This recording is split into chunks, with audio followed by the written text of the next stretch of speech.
बढ़ती हुई ठंड के साथ साथ कौवे और कौवी में लड़ाई भी बढ़ गई थी। देखो कालू, आज मैं तुम्हारे घोंसले में सोऊंगी। मेरे घोंसले में मुझे सारी रात ठंड लगती रहती है। ना ना गौरी, तुम अपने ही घोंसले में रहो। मैंने बहुत मुश्किल से अपने घोंसले में सूखी घास लगाई है। ऐसे सारे काम पापा पक्षी ही करते हैं। सबके घोंसले गर्म हैं और एक मैं ही हूँ जो ठंड में मर रही हूँ। मैं तो जा रही हूँ टुनटुनी चिड़िया के घर। आज मैं वहाँ ही सो जाऊंगी। जाओ जाओ गौरी, मगर तुम्हें टुनटुनी चिड़िया अपने घर में रखेगी तभी ना। मगर गोरी कभी ठंडी रात में अपने घर से निकलती है। वो टुनटुनी चिड़िया के दरवाजे पर आवाजें लगाती है। गोरी बहन, तुम इस समय, टुनटुनी बहन, आज की रात मुझे अपने घर में सो लेने दे। मेरी कालू से लड़ाई हो गई है। गोरी बहन, मेरे पास दो ही घोंसले हैं। एक में मेरे बच्चे सोए हुए हैं और दूसरे में मैं। टुनटुनी बहन, अब अगर मैं वापस गई तो कालू मेरा बहुत मजाक उड़ाएगा। प्लीज आज की रात। फिर टुनटुनी चिड़िया अपने बच्चों को अपने साथ लिटा लेती है और वो घोंसला गोरी कभी को दे देती है। टुनटुनी बहन, ये घोंसला तो बहुत गर्म है। मजा ही आ गया तुम्हारे घोंसले में सोने का। इस घोंसले में मैंने गरम बिस्तर बिछाया हुआ है। मेरी माँ ने दिए थे मुझे गरम बिस्तर। फिर गोरी कभी सो जाती है। वो रात गोरी कभी बड़े आराम से सोती है। दोनों पति पत्नी दिन आवारा घूमने में गुजार देते हैं और जब रात होती है तो गोरी कभी टुनटुनी चिड़िया के घर जाती है। टुनटुनी बहन, आज मेरी फिर से कालू से लड़ाई हो गई है।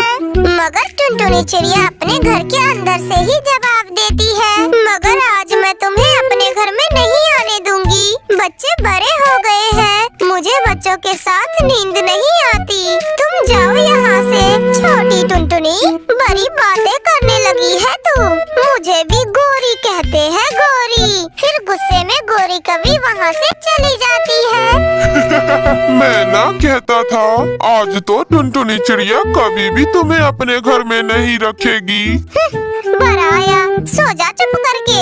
दूसरे दिन गोरी कभी टुनटुनी चिड़िया के घर के पास छुपकर बैठ जाती है और फिर जब टुनटुनी चिड़िया अपने बच्चों के साथ नदी पर पानी पीने जाती है तो गोरी कभी खिड़की के रास्ते टुनटुनी चिड़िया के घर में घुस जाती है और टुनटुनी चिड़िया के दोनों घोंसलों में पानी गिरा देती है।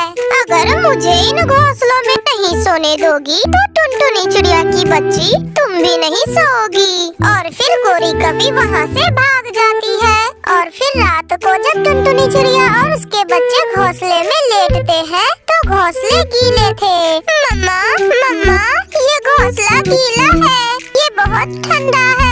मेरा घोंसला भी गीला है। हमारे घोंसलों में पानी किसने गिराया होगा? मम्मा, मम्मा, कल रात आपने गोरी आंटी को घर में आने से मना किया था। ये काम जरूर गोरी आंटी ने ही किया होगा।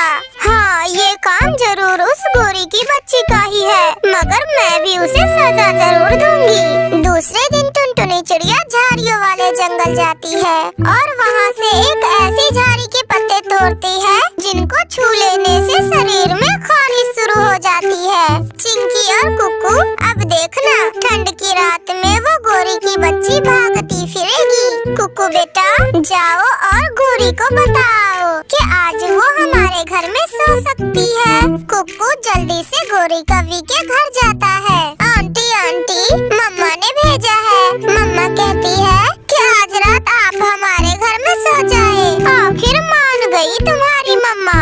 मैं ना कहती थी, मुझे भी गोरी कहते हैं, गोरी। गोरी, घोंसलों में पानी गिराने की क्या जरूरत थी? ये तो तुम्हारा अपना ही घर है। तुम्हारा जब जी चाहे तब आ जाया करो और इसी घोंसले में सो जाया करो। टुनटुनी, कल तुमने मेरी इंसल्ट की तो मुझे गुस्सा आ गया था। फिर गोरी कभी टुनटुनी चिड़िया के घोंसले में लेट जाती है। टुनटुनी, ना जाने क्यों मेरे शरीर पर खारिश शुरू हो गई है। 1, 2, 3